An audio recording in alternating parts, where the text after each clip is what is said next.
Hello and welcome. I'm Todd Whalen, and you're in. Thanks for registering for the Unfiled Returns What You Need to Know workshop. I'm proud of you for taking this first step, and good for you if you did it before the notices start, because that's a smart move.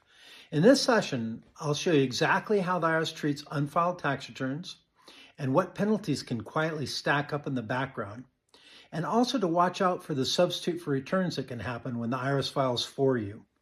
I'll show you the clean, safe way to step back into the system. You'll walk away with a simple plan you can act on immediately. Because Facebook and Instagram don't allow me to show multiple dates, you've been registered into the next one. So you don't have to wait long, but if this time is convenient, call or email Jenna at advancedtaxsolutions.com to attend a different workshop. In the meantime, bookmark the date on your calendar, as this really could change the course of your life. It already has for many people. If you haven't been getting letters, that's to your advantage. It's your advantage window. The problem compounds quietly over time, and you want to stay ahead of it on your terms before balances inflate and narrows option.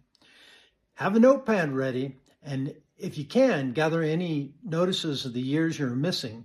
That'll just kind of help you understand the steps during the workshop. But don't call the IRS blindly to explain. Without the right plan, you can limit your options and trigger actions you don't want. In the workshop, I'll show you how to get your records, organize what matters, and approach it straightforward. Check your inbox for a confirmation email, and that'll have your link, and you can add the workshop to your calendar. So don't miss the workshop, add it now. Be there a few minutes early, because I really do start on time. You're doing the right thing, and I'll make this clear, doable, and step by step. I can't wait to help you get back on track. I'll see you in the workshop.